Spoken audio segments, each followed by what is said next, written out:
Pemirsa, mimpi indah judi daring kerap membuai para pecandunya. Namun bukan keuntungan yang didapat, mereka malah terjerat tindak kriminal yang menyeret ke dalam lubang kehancuran.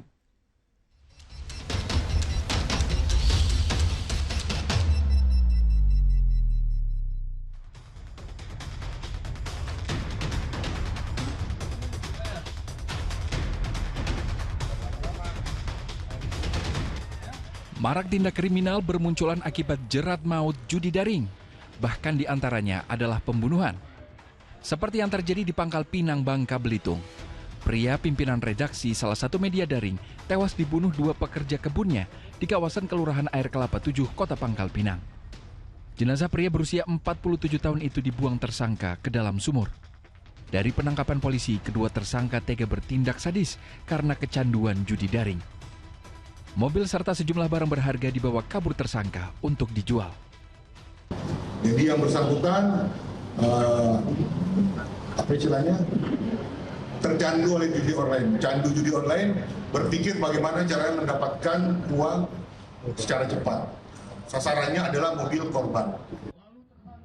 Pembunuhan berlatar jeratan judi daring juga terjadi di Kota Maba, Halmahera Timur, Maluku Utara. Oknum karyawan Badan Pusat Statistik atau BPS Halmahera Timur membunuh rekan kerjanya, seorang wanita berusia 30 tahun di sebuah rumah dinas. Pria berusia 27 tahun bertindak keji demi menguras uang di rekening korban senilai 39 juta rupiah untuk membayar utang judi daringnya yang mencapai 130 juta rupiah.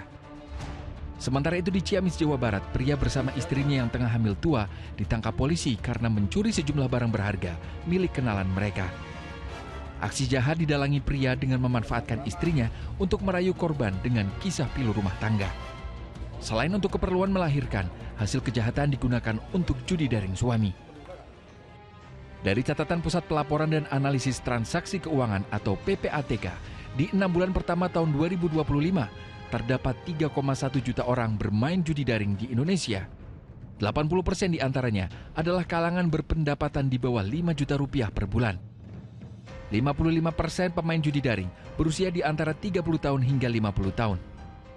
Yang lebih mencengangkan, puluhan ribu penerima bantuan sosial atau bansos di tahun 2025 terindikasi aktif bermain judi daring atau judol. Kami juga melakukan pencocokan data dari NIK yang kami terima, apakah NIK-NIK yang sudah kami terima itu sampai hari ini masih bermain judol. Kami menemukan lebih dari 78.000 penerima bansos di tahun 2025 ini semester 1 masih bermain judol. Mudahnya akses judi daring menyuburkan mimpi untung bisa diraih secara instan. Walau uang tak ada, apapun diupayakan dengan harapan langkah berikutnya lebih beruntung. Ada kondisi sosial yang membuat orang ketagihan itu menjadi mungkin. Gitu ya.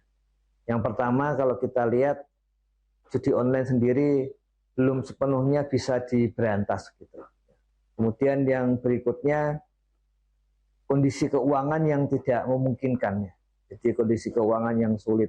Kalau kita lihat hasil dari pembunuhan maupun pemalakan itu kan akhirnya digunakan dananya itu untuk membayar utang dari judi online dan sebagainya.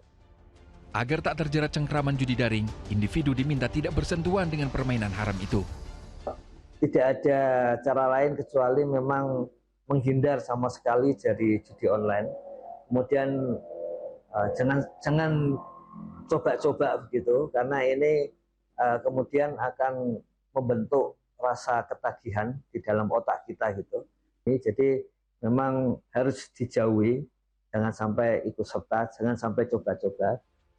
Pelarangan, penangkapan, serta pemberian sanksi kepada pemain judi sekaligus penyelenggaranya memang bisa menjadi kunci agar judi daring tak merajalela.